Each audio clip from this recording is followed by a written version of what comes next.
ಬಿಹಾರದಲ್ಲಿ B J ಪಿಗೆ ನಾಯಕರೇ ಇರಲಿಲ್ಲ. ಮುಖ್ಯಮಂತ್ರಿ ಅಭ್ಯರ್ಥಿ ಘೋಷಣೆ ಮಾಡಬೇಕು ಅಂದರೆ ಅವ್ರ ಹತ್ರ ನಾಯಕರು ಇರಲಿಲ್ಲ. ಮುಖ್ಯಮಂತ್ರಿ ಅಭ್ಯರ್ಥಿ ಇರಲಿ, ಈಗ ಒಂದು ದಲಿತ್ ಫೇಸ್ ಅಥವಾ ಒಂದು O B C face or upper ಕಾಸ್ಟ್ನ ಫೇಸ್, ಯಾವ ದೃಷ್ಟಿಯಲ್ಲೂ ಕೂಡ ಬಿ ಜೆ ಪಿಗೆ ನಾಯಕರು ಇರಲಿಲ್ಲ. ಆದರೆ ಬಿ ಜೆ ಪಿ 101 ಕ್ಷೇತ್ರಗಳಲ್ಲಿ ಸ್ಪರ್ಧೆ ಮಾಡಿ 80ಕ್ಕೂ ಹೆಚ್ಚು ಕ್ಷೇತ್ರಗಳಲ್ಲಿ, ಯಾಕೆಂದರೆ ಇನ್ನೂ ಕೂಡ ಕ್ಲಿಯರ್ ಆಗಿಲ್ಲ, ಅಷ್ಟು ಗೆಲುವನ್ನು ಸಾಧಿಸಿದೆ. ಅಂದರೆ ನಾಯಕರೇ ಇಲ್ಲದೆ ಅಷ್ಟು ಸ್ಥಾನವನ್ನು ಬಿ ಜೆ ಪಿ ಹೇಗೆ ಗೆಲ್ಲಲಿಕ್ಕೆ ಸಾಧ್ಯ ಆಯಿತು? ನನ್ನ ಪ್ರಕಾರ ಇದು ಇನ್ನೊಂದು ಇಂಟ್ರೆಸ್ಟಿಂಗ್ ಆದಂತಹ ಸಬ್ಜೆಕ್ಟು. ಅದರ ಬಗ್ಗೆ ಕೂಡ ದಿನೇಶ್ ಮಠ್ ಅವ್ರ ಜೊತೆಗೆ ಮಾತಾಡ್ತೀನಿ. ವೀಕ್ಷಕರೇ, ನೀವು ಲೈವ್ ನೋಡ್ತಾ ಇದ್ದೀರಿ, ಅದ್ರ ಜೊತೆಗೆ ನಾನು ನಿಮ್ಮಲ್ಲೊಂದು ಮನವಿ, ನೀವು ಇನ್ನೂ ವಾರ್ತಾ ಭಾರತಿಯನ್ನು ಸಬ್ಸ್ಕ್ರೈಬ್ ಮಾಡಿಲ್ಲ ಅಂದರೆ ದಯವಿಟ್ಟು ಸಬ್ಸ್ಕ್ರೈಬ್ ಮಾಡಿ, ಲೈಕ್ ಮಾಡಿ, ಶೇರ್ ಮಾಡಿ, ಬೆಲ್ ಬಟನನ್ನು ಪ್ರೆಸ್ ಮಾಡಿ. ಸರ್, ನಾನು ಹೇಳಿದೆ, ನನಗೆ ಭಾಳ ಇಂಟ್ರೆಸ್ಟಿಂಗ್ ಅನಿಸೋದು ಅಂತಂದರೆ ಬಿ ಜೆ ಪಿಗೆ ಲೀಡರ್ಶಿಪ್ಪೇ ಇಲ್ಲ. ಆ್ಯಕ್ಚುಲಿ ಅವರು ಈಗಲೂ ಕೂಡ ನಿತೀಶ್ ಕುಮಾರ್ ಅವರ ಮೇಲೆ ಒಂದು ರೀತಿಯಲ್ಲಿ ಪರಾವಲಂಬಿ. ಆದರೆ ಈ ಸಲ 101 ಸೀಟ್ಗಳಲ್ಲಿ ಕಂಟೆಸ್ಟ್ ಮಾಡಿ 80+ ಗೆದ್ದಿದ್ದಾರೆ. ಸೊ ಹೆಂಗೆ ಈ ಚಮತ್ಕಾರ? ನೋಡಿ, ನಿತೀಶ್ ಕುಮಾರ್ ಮತ್ತು ಬಿ ಜೆ ಪಿ ಸಂಬಂಧಕ್ಕೆ 30 ವರ್ಷಗಳ ಇತಿಹಾಸ ಇದೆ, ಆಯಿತಾ. ಅವರು 96ರಲ್ಲಿ ನಿತೀಶ್ ಕುಮಾರ್ RJDಯಿಂದ 95ರಲ್ಲಿ ಹೊರಗೆ ಬಂದು ಸಮತಾ ಪಕ್ಷವನ್ನು ಕಟ್ತಾನೆ ಜಾರ್ಜ್ ಫರ್ನಾಂಡಿಸ್ ಜೊತೆ ಸೇರಿ. ಅದರ ನಂತರ ಲೋಕಸಭಾ ಚುನಾವಣೆ ನಂತರ ಬಿ ಜೆ ಪಿ ಜೊತೆ ಅದರ ಮೈತ್ರಿ ಕಂಟಿನ್ಯೂ ಆಗಿದೆ. ನಡುವೆ 1-2 ಸಾರಿ ಇವರು ಪಲ್ಟಿ ಹೊಡೆದರು. ಆ ಪಲ್ಟಿ ಹೊಡೆದು ಮತ್ತೆ ವಾಪಸ್ ಬಂದರು. ಅದು 30 ವರ್ಷಗಳಿದೆ.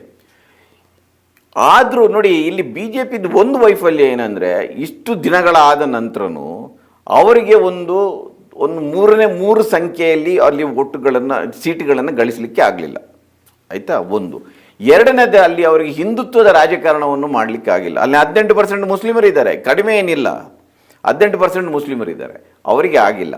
ಅದು ಬಿಹಾರದ ಜನತೆಗೆ ನಾವು ಕೊಡಬೇಕಾಗಿರೋದು ಕಾಂಪ್ಲಿಮೆಂಟ್ ಅಂತ ನಾನು ತಿಳ್ಕೊಂಡೇನೆ. ಉಳಿದ ಕಡೆ ಭಾಳ ಸುಲಭದಲ್ಲಿ ಹಿಂದೂ ಮುಸ್ಲಿಂ ಬಂದಾಗ ಹಿಂದೂಗಳು ಪೊಲರೈಸೇಷನ್ ಆಗಿಬಿಡ್ತಾರೆ. ಆದರೆ ಬಿಹಾರದ ಜನ ಎಷ್ಟು ಕ್ಲೆವರ್ ಇದ್ದಾರೆ ಅಂದರೆ ಈ ಆಟಕ್ಕೆ ಸಿಕ್ಕಿಲ್ಲ ಅವರು. ನನಗೆ ಇನ್ನೊಂದು ಹೇಳ್ತೇನೆ, ನಾನು ಮೊನ್ನೆ ಡೆಲ್ಲಿಯ ಬಾಂಬ್ ಬ್ಲಾಸ್ಟ್ ಆಯ್ತಲ್ಲ, ನನ್ನ ಪ್ರಕಾರ ಅದರ ಅಡ್ವಾಂಟೇಜ್ ನನ್ನ ಪ್ರಕಾರ RJDಗೆ ಹೋಗಿರಬೇಕು. ಯಾಕೆಂದರೆ ಆ ಏರಿಯಾದಲ್ಲಿ 30-40% ಕೆಲವು ಅಂದರೆ RRA ತಗೊಳ್ಳಿ, ಕಿಶನ್ಗಂಜ್ ತಗೊಳ್ಳಿ, ಅಲ್ಲಿ 30-40% ಮುಸ್ಲಿಮರಿದ್ದಾರೆ. MIMಗೆ ಸೀಟೇ ಬಂದಿಲ್ಲ ಈ ಸರಿ. ಹೌದು, ಹೋದ ಸರಿ 5 ಸೀಟ್ ಬಂದಿದ್ದಾರೆ. ಆದರೆ ಮುಸ್ಲಿಮರು ಕೂಡ ಕ್ಲೆವರ್ ಆಗಿ ವೋಟ್ ಹಾಕಿದ್ದಾರೆ. ನಾವು ವೋಟ್ ವೇಸ್ಟ್ ಮಾಡಬಾರ್ದು, ಇವನ್ ವೋಟ್ ಕಟ್ಟರ್ ಅಂತ ಗೊತ್ತಾಗ್ಬಿಟ್ಟಿದೆ. ಅದರಿಂದ ಅವರು ಅದಕ್ಕೆ ವೋಟ್ ಹಾಕಿದ್ದಾರೆ. ಇನ್ನು ಬಿ ಜೆ ಪಿಗೆ ನೋಡಿ ಯಾವುದು ವರ್ಕ್ ಆಗಿದೆ, ಒಂದು ವೋಟ್ ಟ್ರಾನ್ಸ್ಫರ್ಗಳಾಗಿದೆ, ಒಂದು. ಎರಡನೇದು, ಜನರಲ್ಲಿ ಕ್ಲೆವರ್ ಆಗಿ ಏನಂದ್ರೆ ಈ ಡಬಲ್ ಇಂಜಿನ್ ಸರ್ಕಾರ ಅಂತ ಒಂದು ಇರುತ್ತೆ ಅಲ್ವಾ. ನೀವು ಬಿ ಜೆ ಪಿ ಮತ್ತು ಇದು ಕಾಂಬಿನೇಷನ್ ಇದ್ರೆ ನಿತೀಶಿಗೆ ಕೆಲಸ ಮಾಡಲಿಕ್ಕೆ ಆಗೋದು. ನೀವು ಬಿ ಜೆ ಪಿ ಏನಾದರೂ ಇಲ್ಲಿ ಕಡಿಮೆ ಬಂದರೆ, ಬಿ ಜೆ ಪಿ ಸೋತ್ರ ಅಂತ ತಿಳ್ಕೊಳ್ಳಿ, ಅವ್ರು ಹೇಳಿದ್ದಾರೆ ಇನ್ನು ಕರ್ನಾಟಕದಲ್ಲಿ ಅವ್ನು ನಡ್ಡಾ ಇಳಿದೇ ಹೋಗಿದ್ದಲ್ಲ, ಬಿ ಜೆ ಪಿಗೆ ಓಟ್ ಹಾಕಿದ್ದಾರೆ, ನಿಮ್ಮನ್ನು ಪನಿಷ್ ಮಾಡ್ತೇವೆ ಅಂತ. ಹೌದು. ಸೊ ಆ ನಿರೀಕ್ಷೆನೂ ಇರ್ಬೋದು. ಈ ಜೋಡಿಗೆ ಓಟ್ ಹಾಕಿರೋದು ಅವರು ಬಿ ಜೆ ಪಿ ಕೂಡ ಇರಲಿ, ಯಾಕೆಂದರೆ ಈ ಇದು ಬಿಹಾರದ ಒಂದು ಸ್ವಲ್ಪ ಡೆವಲಪ್ಮೆಂಟ್ಗೆ ಕಾಂಟ್ರಿಬ್ಯೂಟ್ ಮಾಡಲಿ ಅಂತ ಎನ್ನುವ ಒಂದು ಕಾರಣಕ್ಕಾಗಿ ಅದು ಆ ರೀತಿ ಮಾಡಿರ್ಬೋದು. ಲೀಡರ್ ಅಂದರೆ ಈ ಎಕ್ಸ್ಚೇಂಜ್ ಆಫ್ ವೋಟು ಭಾಳ ಚೆನ್ನಾಗಿ ಆಗಿದೆ. ಈಗ ದಲಿತರ ವೋಟ್ಗಳು ಆಗಿದೆ, EBCಗಳ ವೋಟ್ ಆಗಿದೆ, ಅದರಿಂದಾಗಿ ಅವರು ಸಕ್ಸಸ್ ಆಗಿದ್ದಾರೆ ಅಂತ ನನಗೆ ತಿಳಿಸುತ್ತೆ. ನಿತೀಶ್ ಮತ್ತು ಚಿರಾಗ್ ಇಲ್ಲದಿದ್ದರೆ ಬಿ ಜೆ ಪಿಯ ಸೀಟ್ ಕೂಡ ಒಂದು 40-50ರಲ್ಲಿ ನಿಲ್ತಾ ಇತ್ತು. ಅಂದರೆ EBCಗಳ ವೋಟು ಇಂಡಿಪೆಂಡೆಂಟಾಗಿ ಅವರಿಗೆ ಆ ವೋಟು ಬರೋದಿಲ್ಲ. ಆ ವೋಟ್ ಟ್ರಾನ್ಸ್ಫರ್ಗಳು ಭಾಳ ಚೆನ್ನಾಗಾಗಿದೆ, EBCಗಳಿಗೆ ಬಂದಿದೆ, ದಲಿತರ ವೋಟುಗಳು ಬಂದಿದೆ. ಅದರಿಂದಾಗಿ ಬಿ ಜೆ ಪಿ ಆ ರೀತಿಯ ಒಂದು ಸಕ್ಸಸ್ ಕಂಡು. ಅವರ ಇನ್ನೊಂದು ಕಣ್ಣಿದೆ ಅವರಿಗೆ. ಈ ನಿತೀಶ್ ಇವನ್ನ 5 ವರ್ಷ ಮಾತ್ರ, ಮುಂದಿನ ದಿನಗಳಲ್ಲಿ ನಾವು ಕಾಯ್ತೇ ಇದ್ದೇವೆ. ಆ ಕಾಯುವ ವ್ಯವಧಾನ ಇದೆ ಅವ್ರ ಹತ್ರ. ಆಮೇಲೆ ಈಗ 10,000 ರೂಪಾಯಿ ಕೊಟ್ಟಿರೋದು ಅದು ಹೇಗೆ ಪ್ರಚಾರ ಆಗಿದೆ ಅಂದರೆ ಅದು ನರೇಂದ್ರ ಮೋದಿಯೇ ಕೊಟ್ಟಿರೋದು ಅಂತ. ಯಾಕಂದರೆ ಬಿಹಾರದ ಬಜೆಟ್ ಇರೋದೇ 3,40,00,000. ಈ 10,000 ರೂಪಾಯಿ ಕೊಡ್ಲಿಕ್ಕೆ ಹೋದರೆ ಅವ್ರ ಹತ್ರ ಇರುವುದಿಲ್ಲ. ಸೊ ಅಲ್ಲಿಂದ ದುಡ್ಡು ಬಂದಿದೆ, ಅದು ನಾವೇ ಕೊಡೋದಂತೇನೋ ಪ್ರಚಾರ ಮಾಡಿರಲೂಬಹುದು ಅವರು, ನನಗೆ ಗೊತ್ತಿಲ್ಲ, ಮಾಡಿರ್ತಾರೆ ಅವರು. ಸೊ ಆ ಕಾರಣಕ್ಕಾಗಿ ಅವ್ರಿಗೆ ಒಂದಷ್ಟು ಸೀಟ್ ಬಂದಿರ್ಬೋದು ಅಂತ. ಅಲ್ಲ, ಈಗ ಏನೇ ಮಾಡಿ ಲೀಡರ್ಶಿಪ್ ಇಲ್ಲದೇ ಇದ್ರೆ, ಲೋಕಲ್ ಲೀಡರ್ಶಿಪ್ ಇಲ್ಲದೇ ಇದ್ರೆ, ಒಂದು ಕಾಲದಲ್ಲಿ ಕಾಂಗ್ರೆಸ್ ಕೂಡ ಭಾಳ ಸ್ಟ್ರಾಂಗ್ ಆಗಿತ್ತು. ಯಾಕೆ ಬರ್ತಾ ಅದು ತನ್ನ ಅಸ್ತಿತ್ವವನ್ನು ಕಳ್ಕೊಳ್ತು ಅಂತಂದರೆ, ಕಾಂಗ್ರೆಸ್ ಹೈಕಮಾಂಡ್ ಕೂಡ ಎಲ್ಲ ಕಡೆ ಈ ಸ್ಥಳೀಯ ನಾಯಕತ್ವವನ್ನು ಅಡಗಿಸುವಂಥ ಕೆಲಸ ಮಾಡ್ತು, ಹೋಯಿತು. ಸ್ಥಳೀಯ ನಾಯಕತ್ವ ಬೇರೆ ಬೇರೆ ಕಡೆಗೆ ಹೋಯಿತು. ಕಡೆಗೆ ಕಾಂಗ್ರೆಸ್ ಇವತ್ತು ಇಂಥ ಪರಿಸ್ಥಿತಿಯನ್ನು ಅನುಭವಿಸ್ತಿದೆ. ಸೊ ಮೋದಿ ಅಂತ ಲೀಡರ್ಶಿಪ್ ಇರಲಿ, ಅಥವಾ ಅಮಿತ್ ಶಾ ಅವರಂಥ ಸ್ಟ್ರಾಟಜಿಸ್ಟ್ ಕೆಲಸ ಮಾಡಿರಲಿ, ಅಥವಾ ನೀವು ಹೇಳ್ದಂಗೆ 10,000 ರೂಪಾಯಿ ಕೊಟ್ಟಿರಲಿ, ಅದನ್ನ ಎನ್ಕ್ಯಾಶ್ ಮಾಡ್ಕೊಳ್ಳಿಕ್ಕೆ ಲೋಕಲ್ ಲೀಡರ್ಶಿಪ್ ಇಲ್ಲದೆ ಇದ್ರೆ ಸಾಧ್ಯನಾ ಅದು ಇಷ್ಟ್ರ ಮಟ್ಟಿಗೆ? ಅಲ್ಲಲ್ಲ, ಒಂದು ಏನು ಗೊತ್ತಾ, ಬಹಳಷ್ಟು ಮಂದಿ ಈಗ ಕರ್ನಾಟಕದಲ್ಲಿ ನೆಕ್ಸ್ಟ್ ಇಲೆಕ್ಷನ್ ಗೊತ್ತಿಲ್ಲ, ಕರ್ನಾಟಕದಲ್ಲಿ ಕೂಡ ಬಿಜೆಪಿಗೆ ಇಲೆಕ್ಷನ್ ಬಂದಾಗ ಮೋದಿಯೇ ಲೀಡರು ಆಯ್ತಾ. ಸೊ ಅಲ್ಲೂ ಕೂಡ ಅಲ್ಲಿ ಲೋಕಲ್ ಲೀಡರ್ ಇಲ್ಲದೆ ಇರ್ಬೋದು, ಆದರೆ ಯಾರು ಓಟ್ ಹಾಕಿದ್ದಾರೆ ಅವರು ಮೋದಿಯ ಮುಖ ನೋಡಿಯೇ ಓಟ್ ಹಾಕಿದವರು ಇದ್ದಾರೆ ಇಲ್ಲಿ. ಅದರಿಂದ ಮೋದಿಯೇ ಒಂದು ಲೀಡರ್ಶಿಪ್. ಅಲ್ಲ, ನನ್ಗನ್ಸೋದು ಇಲ್ಲಿ ಮೋದಿ ಮುಖ ಅಷ್ಟೇ ಅಲ್ಲ, ಮೋದಿ ಮತ್ತು ನಿತೀಶ್ ಇಬ್ರು ಅಲ್ಲಲ್ಲ, ಅದು ಸರಿ, ಅದಕ್ಕೆ ಹೇಳಿದ್ದು ಓಟ್ ಟ್ರಾನ್ಸ್ಫರ್ ಆಗಿದೆ ಅಂತ. ಓಟ್ ಟ್ರಾನ್ಸ್ಫರ್ ಆಗಿದೆ, ಮೋದಿ ಮುಖ ನೋಡಿ. ಅಂದ್ರೆ ಈಗ ನೋಡಿ, ಘಟಬಂಧನದಲ್ಲಿ ರಾಹುಲ್ ಮುಖ ನೋಡಿ ತೇಜಸ್ವಿಗೆ ಹಾಕುದು, ಇಲ್ಲದ್ರೆ ತೇಜಸ್ವಿ ಮುಖ ನೋಡಿ ರಾಹುಲ್. ತೇಜಸ್ವಿ ಯಾದವ್ ಮುಖ ನೋಡಿ ರಾಹುಲ್ ಗಾಂಧಿಗೆ ಅಥವಾ ಕಾಂಗ್ರೆಸ್ಗೆ ಓಟ್ ಹಾಕಿದ್ದಾರೆ ಅನ್ನೋದಕ್ಕೆ ಪುರಾವನೆ ಇಲ್ಲ. ಇಲ್ಲ, ಅದಕ್ಕೆ ಹೇಳಿದ್ದು. ಆಗಿದ್ರೆ ಅದು ಬರ್ತಾ ಇತ್ತು. ಅಲ್ಲೂ ಓಟ್ ಟ್ರಾನ್ಸ್ಫರ್ ಸರಿಯಾಗಿ ಆಗ್ಲಿಲ್ಲ. ಅದು ಓಟರ್ ಅಂದ್ರೆ ಅವ್ರದ್ದು ಓಟೇ ಇಲ್ಲ, ಟ್ರಾನ್ಸ್ಫರ್ ಇಲ್ಲಿಂದ ಮಾಡ್ತಾರೆ. ಈಗ ಓಟ್ ಇರ್ಬೇಕಲ್ಲ. ಈಗ ನೋಡಿ, ಜಾತಿ ಎನ್ನುವುದು ವಾಸ್ತವ ಇವತ್ತು. ಈಗ ಜನಸುರಾಜ್ ಪಕ್ಷ ಯಾಕೆ ವೈಫಲ್ಯ ಆಗಿದೆ ಅಂದರೆ, ಅವರು ಎಲ್ಲ ಜಾತಿ ಮೇಲೆ ಓಟ್ ನಡೆಯುತ್ತೆ, ನಾವು ಜಾತಿ ಇಲ್ಲ, ನಾವು ಕಾರ್ಯಕ್ರಮದ ಮೂಲಕ ಮಾಡ್ತೇವೆ, ಉದ್ಯೋಗ ಕೊಡ್ತೇವೆ, ಇಂಥದ್ದೆಲ್ಲ ಹೊರಟರು. ಅವರಿಗೆ ಜಾತಿಯ ಮ್ಯಾಥಮೆಟಿಕ್ಸ್ ಅರ್ಥ ಆಗದಿದ್ರೆ ಇಂಡಿಯಾದಲ್ಲಿ ಯಾರಿಗಾದರೂ, ಯಾವ ಪೊಲಿಟಿಕಲ್ ಪಾರ್ಟಿ ಇರ್ಬೋದು, ಇಲ್ಲದ್ರೆ ವಿಶ್ಲೇಷಕರೇ ಇರ್ಬೋದು, ಇಲ್ಲ ಸ್ಟ್ರಾಟಜಿಸ್ಟ್ಗಳೇ ಇರ್ಬೋದು, ನೀವು ಜಾತಿಯ ಮ್ಯಾಥಮೆಟಿಕ್ಸ್ ಅರ್ಥ ಆಗದಿದ್ದರೆ ನಿಮಗೆ ಇಂಡಿಯಾದಂಥ ದೇಶದಲ್ಲಿ ನೀವು ಇಲ್ಲೇ ಪಾಲಿಟಿಕ್ಸನ್ನು ಅರ್ಥ ಮಾಡ್ಕೊಳ್ಳಿಕ್ಕೆ ಆಗೋದಿಲ್ಲ. ಅದು ಅಲ್ಲಿ ಇನ್ನೂ ಅದು OBCಯಿಂದ EBCವರೆಗೆ ಬಂದಿದೆ. ಅದು ಆಯಿತಾ, ದಲಿತರಿಂದ ಮಹಾದಲಿತವರೆಗೆ ಬಂದಿದೆ. ಪ್ರತಿಯೊಂದರಲ್ಲೂ ನೋಡ್ತಾರೆ. ಕರ್ನಾಟಕದಲ್ಲೇ ಇದೆ ಮೀಸಲಾತಿ, ನಂತರ ಒಳ ಮೀಸಲಾತಿ ಬಂದಿದೆ. ಈಗ ಬ್ಯಾಕ್ವರ್ಡ್ಗಳಿಂದ ಮೋಸ್ಟ್ ಬ್ಯಾಕ್ವರ್ಡ್ಗಳು ಬಂದಿದೆ. ಅದು ಬಂದಿದೆ. ಅದನ್ನು ಅರ್ಥ ಮಾಡ್ಕೊಳ್ಬೇಕು. ಅದನ್ನು ನೋಡಿ, ಸೋಷಿಯಲ್ ಇಂಜಿನಿಯರಿಂಗಿನ ವಿಷಯದಲ್ಲಿ ನೋಡಿದರೆ ಯಾವತ್ತೂ ಕೂಡ BJP ಮತ್ತು ಅದರ ಮಿತ್ರ ಪಕ್ಷಗಳು ಮುಂದೆ ಇರುತ್ತೆ, ಕಾಂಗ್ರೆಸ್ ಮತ್ತು ಅದರ ಮಿತ್ರ ಪಕ್ಷಗಳು ಹಿಂದೆ ಇರುತ್ತೆ. ಕಾಂಗ್ರೆಸ್ಸಿಗೆ ಅಂತ ಅರ್ಥನೇ ಆಗೋದಿಲ್ಲ ಅದು. ಈ ಕಾಂಗ್ರೆಸ್ ಅರ್ಥ ಆಗಿದ್ರೆ ನಾವು ಹಾಗೆ ಮಾತಾಡ್ಕೊಂಡ್ರೆ ಸಿದ್ದರಾಮಯ್ಯನ ಕರ್ಕೊಂಡು ಒಂದು 2-3 ದಿನ ಮೆರವಣಿಗೆ ಮಾಡ್ಬೋದಿತ್ತು ಅಲ್ಲಿ. ನೋಡಿ, ಕರ್ನಾಟಕದಲ್ಲಿ ಒಂದು ನಾವು ಮಾಡೆಲ್ ಕೊಟ್ಟಿದ್ದೇವೆ, ಸಾಮಾಜಿಕ ನ್ಯಾಯ ಪ್ಲಸ್ ಗ್ಯಾರಂಟಿ. ಅದು ಸೊ ಸಾಮಾಜಿಕ ನ್ಯಾಯವನ್ನು ನಾವು ಹೇಗೂ ನಮ್ಮದು ಅದು ಫ್ಲ್ಯಾಂಕ್, ಅದರ ಜೊತೆಗೆ ಗ್ಯಾರಂಟಿ ಸ್ಕೀಮ್ಗಳನ್ನು ಜನರಿಗೆ ಮೊದಲು ನೋಡಿ ಎಲ್ಲ ಹೇಳ್ತಾರೆ. ನೀವು ಗ್ಯಾರಂಟಿ ಸ್ಕೀಮ್ಗಳು ಹೆಂಗೆ ಅಂದರೆ, ನೀವು ಮೀನು ಕೊಡೋದಲ್ಲ, ಮೀನು ಹಿಡಿಲಿಕ್ಕೆ ಕಲಿಸ್ಬೇಕಂತ. ಜಾಪಾನದ್ದು ಒಂದು ಪ್ರವರ್ಬ್ ಇದೆ, ಅದನ್ನು ಹೇಳ್ತಾರೆ. ಮೀನು ಹಿಡಿಬೇಕು ಸರಿ, ಮೀನು ಹಿಡಿಲಿಕ್ಕೆ ನಿಮಗೆ ತಾಕತ್ತು ಬೇಕಲ್ಲ. ಈ ಮೀನು ಹಿಡಿಯೋರಿಗೆ ಗೊತ್ತಿಲ್ಲ, ಸಮುದ್ರದಲ್ಲಿ ಮೀನು ಹಿಡಿಯೋದು ಎಷ್ಟು ಕಷ್ಟ ಅಂತ ಅವ್ರಿಗೆ ಗೊತ್ತಿಲ್ಲ. ಅದೇನು ಹಳ್ಳದಲ್ಲಿ ಮೀನು ಹಿಡಿಯೋದಲ್ಲ, ಸರಳ ನೀವು ಮೀನು ಹಿಡಿಲಿಕ್ಕೆಲ್ಲ ಸಾಮರ್ಥ್ಯ ಬೇಕು. ಈ ಗ್ಯಾರಂಟಿ ಸ್ಕೀಮ್ಗಳು ಹೇಗಿರುವುದಂದ್ರೆ, ನಿಮಗೆ ಮೊದಲು ಅವನು ದುಡಿದು ತಿನ್ಲಿಕ್ಕೆ ಒಂದು ಶಕ್ತಿ ಕೊಡಬೇಕು. ಅದು ಆ ಶಕ್ತಿ ಕೊಟ್ಟ ನಂತರ ಅವನು ದುಡಿದು ತಿನ್ಬೇಕು. ಅದು ಬಿಟ್ಟು ಈಗ ಗ್ಯಾರಂಟಿ ನೋಡಿ, ನಮ್ಮ 50,000 ಅಲ್ಲಿ 10,000 ಅಂದರೆ ಅವ್ರು 10,000 ಕೊಟ್ಟರೆ ಖುಷಿ ಆಗಿಬಿಟ್ರು. ಯಾಕೆ ಕೊಟ್ಟರೆ, ಮೋದಿ ಈ ಸರ್ಕಾರ ಇಂದ್ರೆ ಮುಂದೇನು ನಮಗೆ ಕೊಡ್ತಾರೆ ಅಂತ ಆಯ್ತಾ, ಅದೊಂದು ಗ್ಯಾರಂಟಿ ಇದೆ. ಅದರಿಂದ ಅವರು ನೀವು ಎಲ್ಲ ಫ್ಯಾಕ್ಟ್ರಿಗಳನ್ನು ನೋಡಿದರೆ ಅದು ವರ್ಕ್ ಆಗಿದೆ. ಈ ತೇಜಸ್ವಿ ಯಾದವ್ ಸಮಸ್ಯೆ ಏನಾಯ್ತಂದರೆ, ಅವರು ಮನೆಗೊಂದು ಉದ್ಯೋಗ ಕೊಟ್ಟರು ಯಾರೂ ನಂಬಲಿಲ್ಲ. ಅವರು ಲೆಕ್ಕ, ಜನಸುರಾಜ್ ಪಕ್ಷದ ಪ್ರಶಾಂತ್ ಕಿಶೋರ್ ಅಂತ ಓದಲ್ಲಿ ಲೆಕ್ಕ ಬಿಡಿಸಿಟ್ಟ. 3,40,000 ಕೋಟಿ ಬಜೆಟ್, 2 ಲಕ್ಷ ಕೋಟಿ ಇದಕ್ಕೆ ಕೊಟ್ಟರೆ ಮತ್ತೆ ಅವ್ರು ಬೇರೆ ಏನು ಕೆಲಸ ಮಾಡ್ತಾರೆ ಅಂತ ಅದಕ್ಕೆ ಆನ್ಸರ್ ಇಲ್ಲ ಅವ್ರ ಹತ್ರ. ಅದು ಯಾರು ಅವ್ರ ತಲೆ, ಅದರ ಬದಲಿಗೆ ಸ್ವಲ್ಪ ಮಹಿಳೆಯರಿಗೆ 1,000 ರೂಪಾಯಿ ಕೊಡೋದು, ನಿರುದ್ಯೋಗಿಗಳಿಗೆ ಸ್ಟೈಪೆಂಡ್ರಿ ಕೊಡೋದು, ಇಂಥ ಕಾರ್ಯಕ್ರಮಗಳನ್ನು ಮಾಡಿದರೆ ಅದಕ್ಕೆ ಒಮ್ಮೆಲೆ ದುಡ್ಡು ಬೇಕಾಗಿರೋದಿಲ್ಲ, ಅದು ಹಂತವಾಗಿ ಹೋಗ್ತದೆ. ಅದನ್ನು ಮಾಡಿದರೆ ಸ್ವಲ್ಪ ಸಕ್ಸಸ್ ಆಗ್ತದೆ ಸರ್. ಮತ್ತೆ ನೋಡಿ, 2014 ನಂತರದ BJP ಬೇರೆ, ಬಹಳ ಅಗ್ರೆಸಿವ್ ಆಗಿದೆ BJP. ಹೌದು. ಓಕೆ, ಮೋದಿ ಮತ್ತು ಅಮಿತ್ ಶಾ ರಾಷ್ಟ್ರ ರಾಜಧಾನಿಗೆ ಎಂಟರ್ ಆದ ಮೇಲೆ ಆಯಿತಾ, ಆ ಕಾರಣಕ್ಕೋಸ್ಕರ ವೆಸ್ಟ್ ಬೆಂಗಾಳಲ್ಲಿ ಯೋಚನೆ ಮಾಡೋಕ್ಕೆ ಸಾಧ್ಯ ಆಗಿರಲಿಲ್ಲ BJPಯಲ್ಲಿ ಏನೋ ಅಕೌಂಟ್ ಓಪನ್ ಮಾಡುತ್ತೆ ಅಂತ, ಅಥವಾ ಪ್ರಿನ್ಸಿಪಲ್ ಅಪೋಸಿಷನ್ ಪಾರ್ಟಿ ಆಗುತ್ತೆ ಅಂತ, ಅಷ್ಟು ದೊಡ್ಡ ಸಂಖ್ಯೆಯಲ್ಲಿ ಸಂಸದರನ್ನ ಗೆಲ್ಲುತ್ತೆ ಅಂತ. ಯಾಕೆ ಸಾಧ್ಯ ಆಯಿತು ಅಂದರೆ, ಮೋದಿ ಮತ್ತು ಅಮಿತ್ ಶಾ ಕಾರಣಕ್ಕೆ. ಕೇರಳದಲ್ಲಿ ಖಾತೆ ಓಪನ್ ಮಾಡ್ತು BJP, ಯಾಕೆ ಸಾಧ್ಯ ಆಯಿತು ಅಂದರೆ ಮೋದಿ ಮತ್ತು ಅಮಿತ್ ಶಾ ಕಾರಣಕ್ಕೆ. ಅಂದರೆ ನಾನು ಒಟ್ಟಾರೆ BJPಯ ಈ ಅಗ್ರೆಸಿವ್ ಮುಖ ಇದೆಯಲ್ಲ, ಅದರ ಪ್ರತಿನಿಧಿಗಳು ಮೋದಿ ಮತ್ತು ಅಮಿತ್ ಶಾ. ಹಂಗೆಲ್ಲ ಇದ್ದೂ ಕೂಡ ಮತ್ತು ಮಿನಿಮಮ್ ವೋಟ್ ಬೇಸ್ ಇದ್ದು ಬಿಹಾರದಲ್ಲಿ ಯಾಕೆ ಸಾಧ್ಯ ಆಗಿಲ್ಲ ಇಲ್ಲಿವರೆಗೂ ಸ್ವತಂತ್ರವಾಗಿ ಸರ್ಕಾರ ಮಾಡಲಿಕ್ಕೆ? ನೋಡಿ, ಹಾಗೆ ನೋಡಿದರೆ ಒಂಥರ ಬಿಹಾರ್ ಇದೆಯಲ್ಲ, ಅದು ನಾರ್ತ್ ಇಂಡಿಯಾದಲ್ಲಿ ಇರ್ಬೋದು. ಒಂದು ರೀತಿಯಲ್ಲಿ ಬಿಹಾರ್ ಇದೆಯಲ್ಲ, ಅದು ತಮಿಳುನಾಡು ಕೇರಳ ಇದ್ದಾಗೇನೆ. ಅಲ್ಲಿ BJPಗೆ ಒಂದು ಬೇಸ್ ವೋಟ್ ಇಲ್ಲ ಅಲ್ಲಿ. ಅಲ್ಲ, ಅಲ್ಲಿ ಈಗ ಮೊದಲಿಂದನೂ BJPಗೆ ಏನು ಹೇಳ್ತಾರೆ, ಬ್ರಾಹ್ಮಣ ಅವ್ರು ಎಷ್ಟು ಅವ್ರು ಎಲ್ಲ ಸೇರಿದ್ರೆ ಒಂದು 15% ಆಗ್ತಾರೆ ಅಷ್ಟೇ. ಬ್ರಾಹ್ಮಣ, ಬನಿಯಾ, ಭೂಮಿಯಾರ, ಕ್ಷಾತ್ರ ಮತ್ತೆ ಈ ತರದ ಅಪ್ಪರ್ ಕಾಸ್ಟ್ಗಳಿದಾವಲ್ಲ, ಆ ಎಲ್ಲ ಓಟು ಬಿಜೆಪಿ ಜೊತೆಗೆ ಇರೋದು. ಹೌದು, ಅದು ಒಂದು 10-15% ಇದೆ ಅಷ್ಟೇ. ಆದ್ರೆ ಅಲ್ಲಿ ನೀವು UP ಬಿಹಾರ್ನ ಹಿಂದಿನ ಪೊಲಿಟಿಕ್ಸ್ ನೋಡಿದ್ರೆ ಬ್ರಾಹ್ಮಣರೆಲ್ಲ ಕಾಂಗ್ರೆಸ್ ಜೊತೆ ಇದ್ರು. ಹೌದು, ಅವರು ಇವರ ಜೊತೆ ಏನು ಇರಲಿಲ್ಲ. ಅದು ಇವತ್ತು ಬಂದಿದ್ದಾರೆ, ಅದು ಬಂದಿರ್ಬೋದು. ಅದರಿಂದ ಅವರಿಗೆ ಅಂತ ದೊಡ್ಡ ವೋಟ್ ಬೇಸ್ ಮೊದಲು ಇರಲಿಲ್ಲ. ಬಟ್ ಈಗ ಯಾಕೆ ಅದಕ್ಕಾಗಿ ಅವರು ವೋಟ್ ಬೇಸ್ ಅನ್ನು ಹೇಗೆ ಕ್ರಿಯೇಟ್ ಮಾಡ್ತಾರೆ ಅಂದ್ರೆ, ಮೊದಲು ಆ ಪಕ್ಷದ ಜೊತೆ ಸೇರ್ತಾರೆ, ಆಮೇಲೆ ಆ ಪಕ್ಷವನ್ನು ಮುಗಿಸಿ ನುಂಗು ಹಾಕ್ತಾರೆ, ಮತ್ತೆ ಅವರು ಆಗ್ತಾರೆ. ನೀವು ಈಗ ಶಿವಸೇನೆಯನ್ನು ಹೇಗೆ ಅಕಾಲಿ ದಳ, ಶಿವಸೇನೆ ಎಲ್ಲ ಮಾಡಿದ್ದಾರೆ. ರಾಜಸ್ಥಾನದಲ್ಲಿ ಅದನ್ನೇ ಮಾಡಿದ್ದಾರೆ, ಮಧ್ಯಪ್ರದೇಶದಲ್ಲಿ, ಕರ್ನಾಟಕದಲ್ಲಿ JDU ಜೊತೆಗೆ ಸೇರಿದ್ರು ಮೊದಲು. ಹೌದು, ಈಗ JDS ಜೊತೆ ಸೇರಿದ್ದಾರೆ. ಅದು ಅದೇ ಕತೆ. ಮಹಾರಾಷ್ಟ್ರದಲ್ಲಿ ಶಿವಸೇನೆಯನ್ನು ಹೊಡೆದಾಕಿದ್ರು. ಆ ತರದ ಏಟಿಗೆ ನಿತೀಶ್ ಕುಮಾರ್ ಸಿಕ್ಕಿಲ್ಲ, ಈಗ ಸಿಕ್ಕಿಲ್ಲ. ಅವರು ಕಾಯ್ತಾ ಇದ್ದಾರೆ. ಅದನ್ನ ನೋಡಿ, ಕಳೆದ 2020 ಚುನಾವಣೆಯಲ್ಲಿ ಆ ಪ್ರಯತ್ನ ಮಾಡಿದ್ರು. ಚಿರಾಗ್ ಪಾಸ್ವಾನ್ ಇಟ್ಕೊಂಡು ಇವರಿಗೆ ಹೊಡೆಯಲಿಕ್ಕೆ ನೋಡಿದ್ರು. ಅದರಿಂದ 43 ಸೀಟಿಗೆ ಬಂದು ನಿಂತು ಬಿಡ್ತದು. ಅವನನ್ನು ಹಣಿಲಿಕ್ಕೆ, ಅವನನ್ನು ಕಂಟ್ರೋಲ್ ಮಾಡಬೇಕು ಅಂತ ಮಾಡಿದ್ರು, ಆ ಪ್ರಯತ್ನ ಮಾಡಿದ್ರು. ಅದಾಗಲಿಲ್ಲ, ಜಗ್ಲಿಲ್ಲ. ಈ ಸರಿ ಮೊದಲೇನು ಮಾಡಿದ್ರು, ನಿತೀಶ್ ಕುಮಾರ್ ನೇತೃತ್ವದಲ್ಲಿ ಹೋಗ್ತೇವೆ, ಮುಖ್ಯಮಂತ್ರಿ ಯಾರಾಗುವುದು ಎನ್ನುವುದನ್ನ ಶಾಸಕಾಂಗ ಪಕ್ಷ ನಿರ್ಧಾರ ಮಾಡ್ತೇವೆ, ಅಷ್ಟು ತಗೊಂಡ್ರು. ಆದರೆ ಅವನು ಏನು ಕ್ಯಾರ್ ಮಾಡಲಿಲ್ಲ, ಅವನು ನುಗ್ಗಿದಲ್ವಾ. ಇವತ್ತು ಬೆಳಿಗ್ಗೆನೆ ನಿತೀಶ್ ಕುಮಾರ್ ಮನೆ ಎದುರು ಒಂದು ಪೋಸ್ಟರ್ ಹಾಕಿದ್ದಾರೆ ಅಂತೆ, ಟೈಗರ್ ಜಿಂದಾಯೆ ಅಂತ.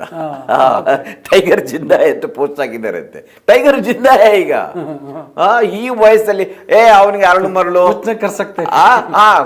ಅವನಿಗೆ ಅರಳು ಮರಳು, ಅವನಿಗೆ ನೆನಪೇ ಇಲ್ಲ, ಅವನ ಮಕ್ಕಳಾಗೆ ಆಡ್ತಾನೆ, ಅಲ್ಝಮೈರ್ ಬಂದಿದೆ ಎಲ್ಲ ಹೇಳಿದ್ರಲ್ಲ, ಇವು ಎಲ್ಲರನ್ನು ಹೊಡೆದಾಕ್ಬಿಟ್ರಲ್ಲ. ಈಗ ಅಲ್ಲಿ ಗೆದ್ದದ್ದು ಪಾರ್ಟಿ ಬಿಡಿ. ಅಲ್ಲಲ್ಲ, ನಾನದೊಂದು ಇಂಟ್ರೆಸ್ಟಿಂಗ್ ಬೇರೆ ಟಾಪಿಕ್ ಇದೆ, ನಾನು ಮತ್ತೆ ಮಾತಾಡ್ತೀನಿ. ಬಟ್ ಈಗ ಬಿಜೆಪಿ ವಿತೌಟ್ ಲೀಡರ್ಶಿಪ್ ಅಲ್ಲಿ ಸಕ್ಸಸ್ ಆಗಿದೆ. ಎರಡು ಕಾರಣ ಇದೆ. ಒಂದು, ಈಗ ಕಾಂಗ್ರೆಸ್ನವ್ರು ಏನು ಹೇಳ್ತಾರೆ, ಇಷ್ಟೊಂದು ಲ್ಯಾಂಡ್ ಸ್ಲೈಡ್ ವಿಕ್ಟರಿ ಆದಾಗ ವೋಟ್ ಚೋರಿ ಬಗ್ಗೆ ನಾನು ಈಗ ನೋಡಿ, ಸುಮಾರು 70 ಲಕ್ಷ ಚಿಲ್ಲರೆ ವೋಟರ್ಸ್ಗಳ ಹೆಸರನ್ನು ಡಿಲೀಟ್. 65 ಲಕ್ಷ 65 ಲಕ್ಷ ಹೇಳ್ತಾರೆ, ಅವ್ರು 24 ಲಕ್ಷ ಹೇಳ್ತಾರೆ, ಕೆಲವರು 70 ಲಕ್ಷ ಅಂತ ಹೇಳ್ತಾರೆ. ಬಟ್ ಅರೌಂಡ್ 60-70 ಲಕ್ಷ ಅವ್ರಿಗೆ ವೋಟ್ ಕಟ್ ಮಾಡಿದ್ದಾರೆ. ಆ ವೋಟ್ ಕಟ್ಟದ್ದು ಅವರಿಗೆ ಅಡ್ವಾಂಟೇಜ್ ಹೋಗಿರುತ್ತೆ ಅಲ್ಲ. ಅವ್ರು ವೋಟ್ ಕಟ್ ಮಾಡಿ ಅವರ ವೋಟ್ಗಳನ್ನ ಕಟ್ ಮಾಡಿದಾರ? ಇಲ್ಲ. ಅವರ ಅಭ್ಯರ್ಥಿಗಳ ಕಾನ್ಸ್ಟಿಟ್ಯೂಯೆನ್ಸಿಯಲ್ಲಿ ಯಾವುದು ಈ ರೀತಿ ವೋಟು ಅವ್ರಿಗೆ ಬರೋದಿಲ್ಲೋ, ಮುಸ್ಲಿಮರ ವೋಟ್ ಇರ್ಬೋದು, ಮತ್ತೊಬ್ಬರ ವೋಟ್ ಇರ್ಬೋದು, ಕಟ್ ಮಾಡಿದ್ದಾರೆ. ಅದು ಒಂದು ಮಾಡಿದ್ದಾರೆ. ನೀವು ಆಗ ಹೇಳಿದ್ರಿ ಇವತ್ತಿನ BJP ಹಿಂದಿನ BJP ಅಲ್ಲ, ಇವರ ನೇತೃತ್ವದಲ್ಲಿ ಅಂತ. ಅವರ ಲೀಡರ್ಶಿಪ್ ಮಾತ್ರ ಅಲ್ಲ, ಭಾಳ ದೊಡ್ಡ ಮಟ್ಟದಲ್ಲಿ ರಿಸೋರ್ಸ್ ಪೂಲ್ ಮಾಡಿದ್ದಾರೆ. ಆಯ್ತಾ, ರಿಸೋರ್ಸ್ ಪೂಲ್ ಮಾಡಿದ್ದಾರೆ. ಆ ರಿಸೋರ್ಸನ್ನು ಅವ್ರು ಹಂಚಿದ್ದಾರೆ. It is basically election making party. ಅದು ಅವರಿಗೆ ಪ್ರತಿಯೊಂದು ಕಾನ್ಸ್ಟಿಟ್ಯೂನ್ಸಿ ವಾಯ್ಸ್ ಅವರು ಅವ್ರ ಹತ್ರ ಚಾರ್ಟ್ ಇರ್ಬೋದು, ಏನು ಮಾಡಬೇಕು, ಗೆಲ್ಲಿಕ್ಕೆ ಏನು ಮಾಡಬೇಕು, ಇತರರನ್ನು ಸೋಲಿಸ್ಲಿಕ್ಕೆ ಏನು ಮಾಡಬೇಕು ಮಾಡ್ತಾರೆ. ಅವರು ಇಲೆಕ್ಷನ್ ಮೇಕಿಂಗ್ ಇದೆಯಲ್ಲ.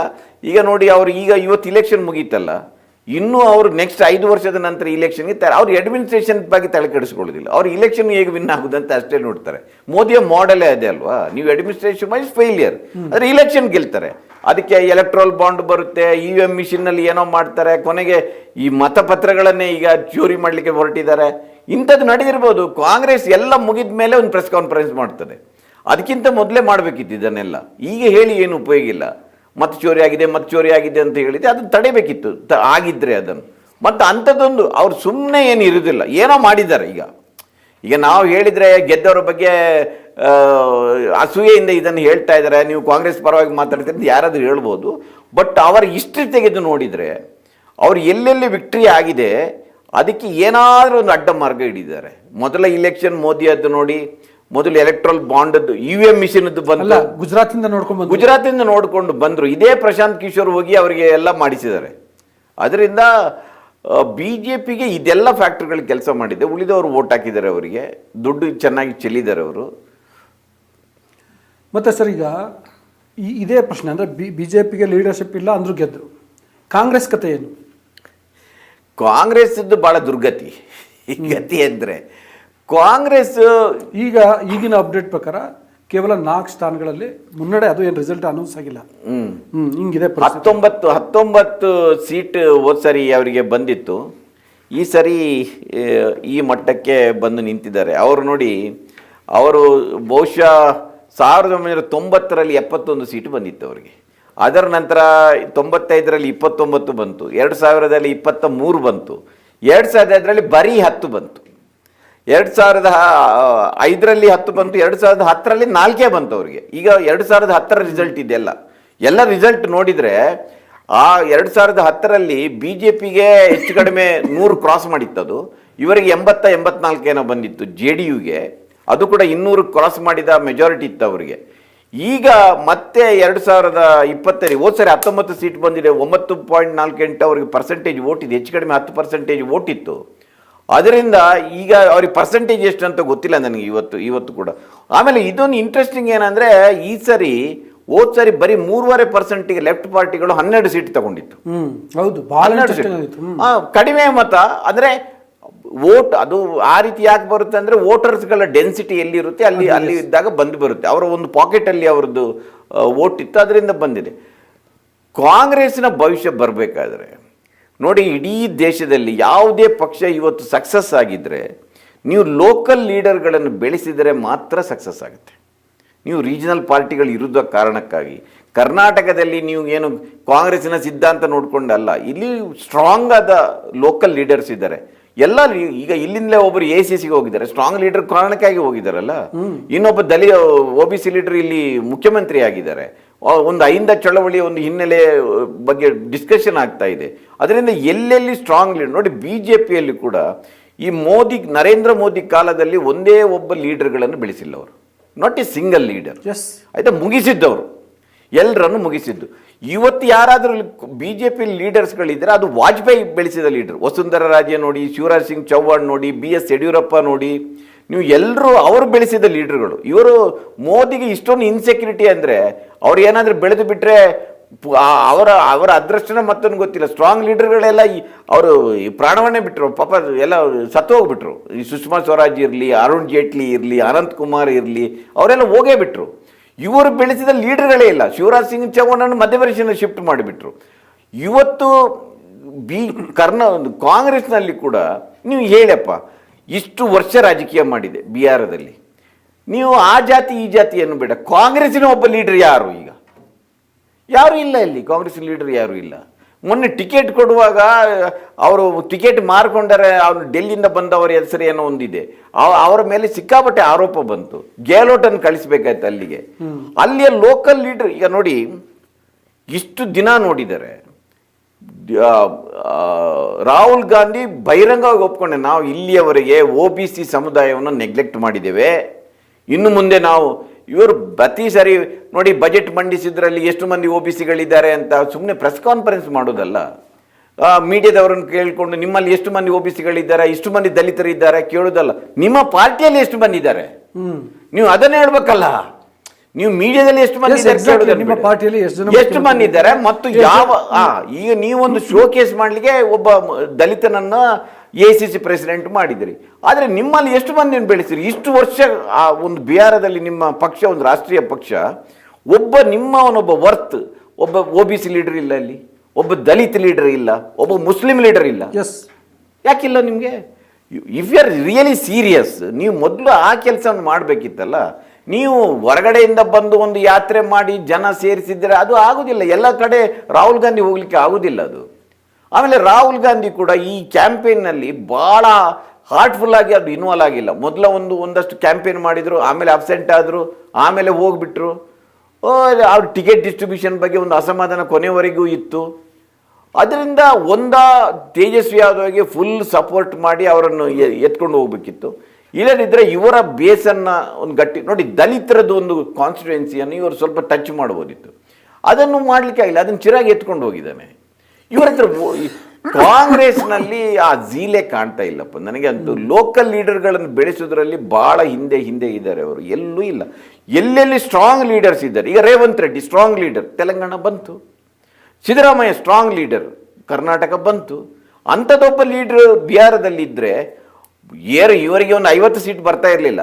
ಆದರೆ ಹೋದ ಸಾರಿ ಇದ್ದ ಸೀಟನ್ನಾದರೂ ಒಂದು 19 ಸೀಟ್ 20 ಸೀಟ್ ಉಳಿಸ್ಕೊಂಡಿದ್ರೆ ಒಂದು ಗೌರವದ ಒಂದು ಸೋಲಾಗ್ತಿತ್ತು. ಇದು ಭಾಳ ಹೀನಾಯವಾದ ಸೋಲಲ್ಲ. ಈ ಎಲ್ಲರೂ ಅವರು ಗೇಲಿ ಮಾಡುವಾಗ ಇದು ರಾಹುಲ್ ಗಾಂಧಿ ಎಲ್ಲಿ ಹೋಗ್ತಾನೆ ಅಲ್ಲಿ ಕಾಂಗ್ರೆಸ್ ಸೋಲ್ತದೆ ಅಂತ, ಅದನ್ನು ಅರ್ಥ ಮಾಡ್ಕೊಳ್ಬೇಕಿತ್ತು ಅಂತ. Thank you sir. ವೀಕ್ಷಕರೇ, ಈಗ ಇನ್ನೊಂದು ಹೊಸ ಸಬ್ಜೆಕ್ಟ್ಗೆ ಹೋಗ್ತೀನಿ. ಅದಕ್ಕೆ ಮೊದಲು ನಾನು ನಿಮಗೆ ರಿಕ್ವೆಸ್ಟ್ ಮಾಡ್ತೀನಿ, ನೀವು ಇನ್ನೂ ವಾರ್ತಾ ಭಾರತಿಯನ್ನು ಸಬ್ಸ್ಕ್ರೈಬ್ ಮಾಡಿಲ್ಲ ಅಂದರೆ ಸಬ್ಸ್ಕ್ರೈಬ್ ಮಾಡಿ.